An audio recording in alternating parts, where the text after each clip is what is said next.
Idan Barir with me in studio. Apropos that Yazidi community, where are they then in Iraq? Well, they're pretty much in the same place where they were 2 years ago. Massacred. They're not massacred anymore. Where they were, where the massacre in the Yemen it happened, basically, right? In Sinjar, but they're not in Sinjar anymore. I mean, exactly. there's only a small minority of Yazidis, around 10,000 people in Sinjar, on the mountain. Most of them, as Owen just said, are in refugee camps in the KRG, the Kurdistan Regional Government territories in northern Iraq. Many of them are trying to flee Iraq, going to Germany, going to Europe, European countries.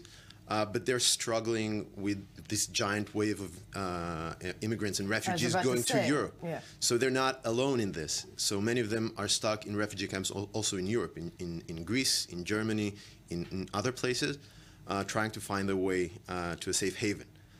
Many of them, those left in Iraq, face harsh conditions in the refugee camps, and they face a political repression from the Kurdish government, right, oftentimes. So that makes the situation even more complicated.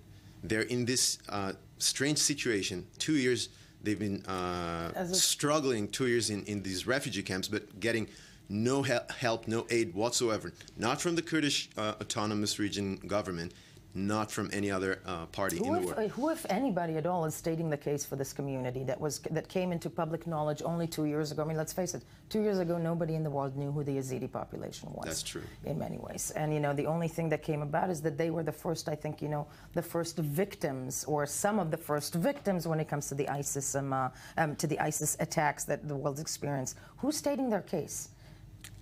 Well, that's another complicated issue. Well, the KRG government, they're advocate for the Yazidis, but they do it for their interests, for their purposes. Political capital. Political capital, of course, getting closer to the West, getting aid for Yazidis, or at least supposedly for the Yazidis, but then nothing gets to the Yazidis in the end of the day.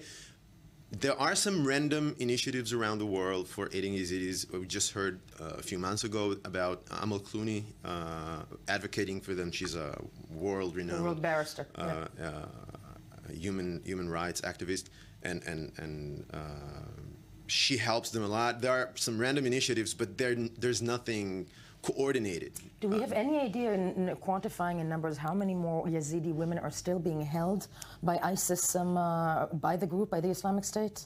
We don't have official numbers, do we know, but we do know, according to some countings made among Yazidis, right, by some Yazidi organization, we are talking about something roughly around 3,500 women and an additional 1,000 children. Yeah, 3,500, and training camps. As we said, and as we heard from Owen Holdaway, and as you mentioned, these are women that are women who are being held mostly as sexual slaves, sexual or domestic slaves. It's been 2 years now. It's been 2 years. Horrifying, and the world is not allowed to forget. I'm very glad that you joined us this morning, Idan. And as we said, 2 years to that awful massacre of a community that the world sadly is not talking about enough.